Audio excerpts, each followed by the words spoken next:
বলবে ছাগল আর বাঘে ও বন্ধুর মতো কথা বলবে ছাগল আর বাঘে বন্ধুর মতো কথা বলবে ছাগল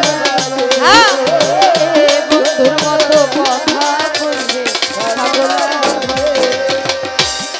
ঈদুল আজহার মাসে উঠিবে উঠিবে সূর্য পশ্চিম আকাশে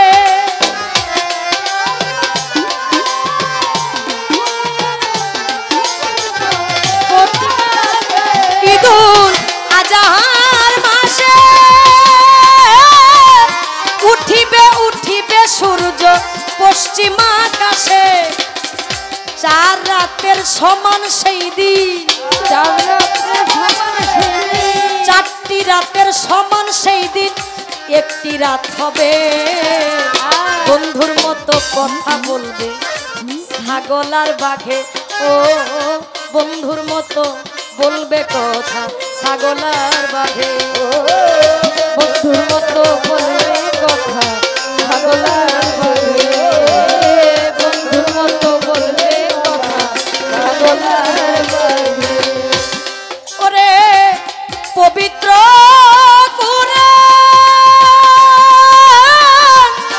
অক্ষরহীন হইয়া যাবে দেখবে মুসলমান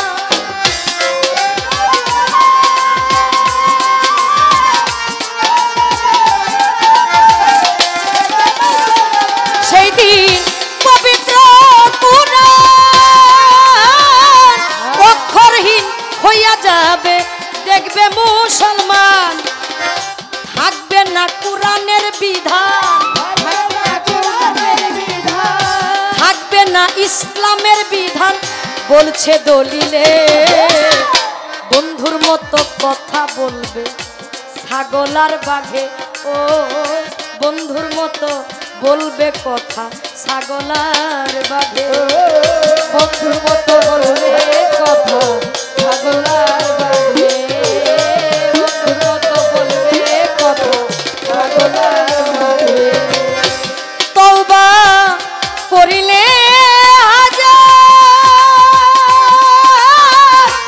সেই দিন আর হবে না কবুল হাদিসে প্রচার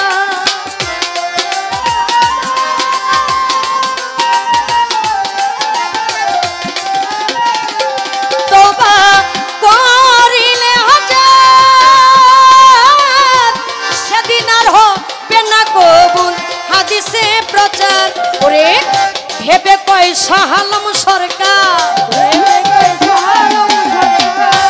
ভেবে কয় শাহ আলম সরকার হুঁশিয়ার সবে বন্ধুর মতো কথা বলবে ছাগল আর বাঘে ও বন্ধুর মতো কথা বলবে ছাগল আর বাঘে বন্ধুর মতো বলবে কথা ছাগল আর বাঘে বন্ধুর মতো বলবে কথা ছাগল আর বাঘে।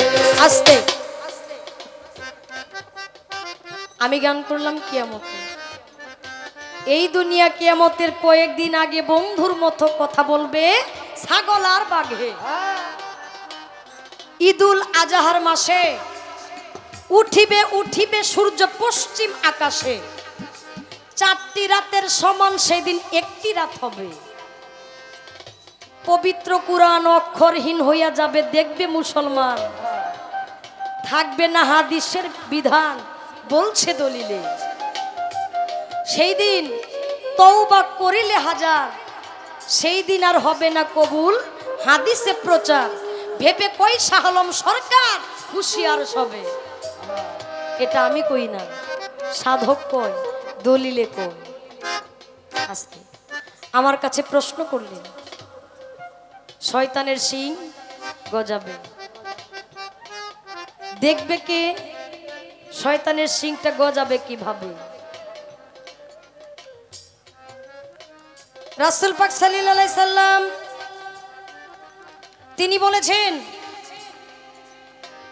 নাজত নামক এলাকা থেকে ফিতনার সৃষ্টি হবে আস্তে নাজত নামক এলাকা থেকে ফিতনা দুঃখ কষ্টের সৃষ্টি হবে।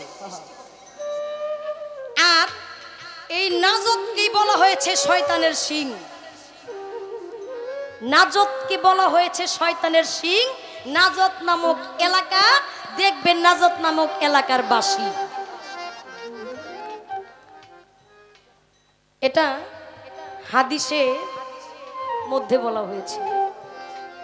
নাজত নামক এলাকা, নাজত নামক ব্যক্তিকেই, এই নাজতকেই শয়তানের শিং বলে নবী করিম সাল্লাল্লাহু আলাইহি সাল্লাম আখ্যায়িত করেছেন। আস্তে তার এক নাম্বার কথা। দুই নাম্বার কথা হচ্ছে আগুন জ্বলবে কত বছর? কয়েকশো বছর। হাদিসের মধ্যে আসছে, আবু হুরায়রা হতে বর্ণিত, রাসূল পাক সাল্লাল্লাহু আলাইহি সাল্লাম বলেছেন কিয়ামত হবে না ততক্ষণ পর্যন্ত, আস্তে, যতক্ষণ পর্যন্ত হিজাজের জমিন থেকে আগুন না বের হবে। আবু হুরায়রা বলছে কিয়ামত ততক্ষণ পর্যন্ত হবে না যতক্ষণ পর্যন্ত হিজাজের জমিন হতে আগুন না বের হবে, যা বস্ত্রার উটগুলোর গর্দানকে আলোকিত করে দিবে।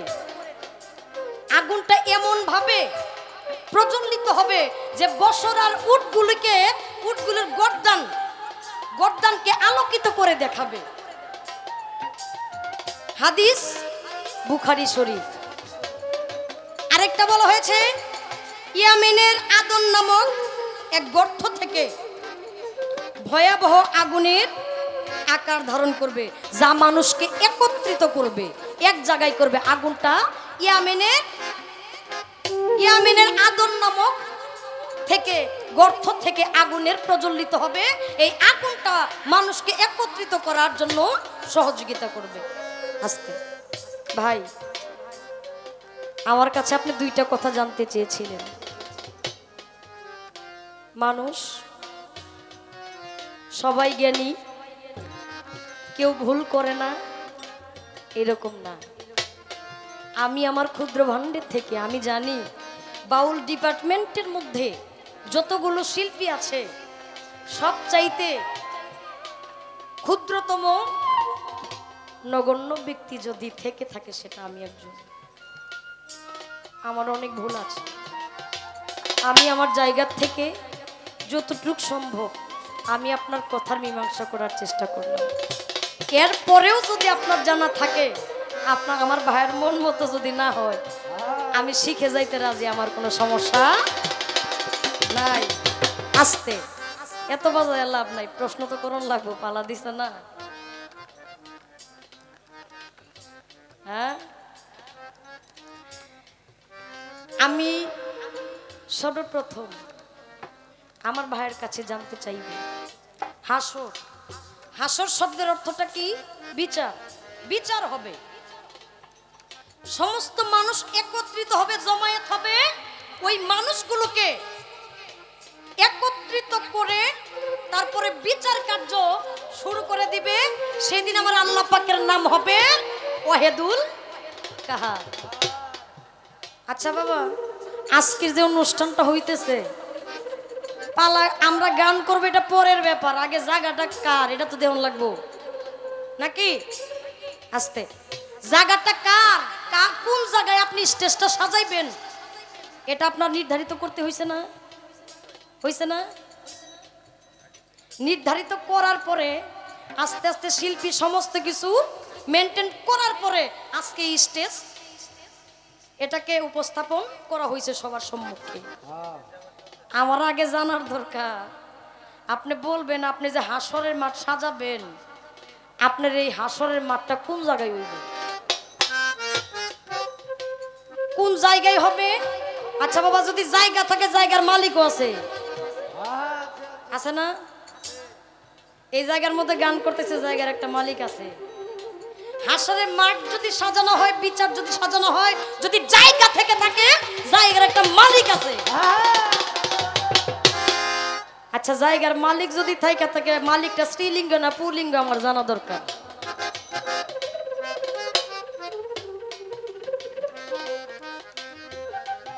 যদি পুলিঙ্গ হয় আমার কিছু কর নাই, যদি স্ত্রীলিঙ্গ হয়, যদি স্ত্রীলিঙ্গ হয় তাহলে একজন মহিলার নামে একটা ব্যক্তির এই হাসরের মাঠের জায়গাটা লিখে দেওয়া আমার একটু জানার দরকার। এই ব্যক্তিটাকে মহিলাটাকে কেন দেওয়া হইল?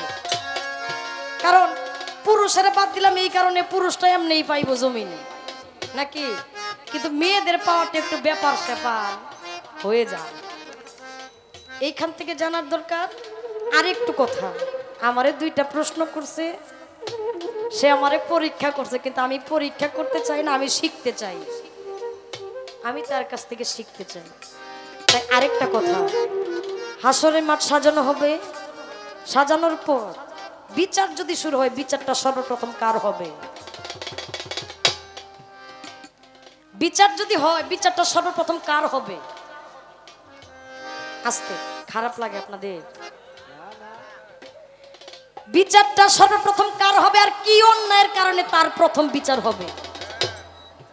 আমার দুইটা কথাই আমার দরদির কাছে জানার দরকার, আর বেশি কিছু না। এই দুনিয়া কিয়ামতে, এই দুনিয়া কিয়ামতের কয়েকদিন আগে বন্ধুর মতো কথা বলবে ছাগল আর বাঘে, ও বন্ধুর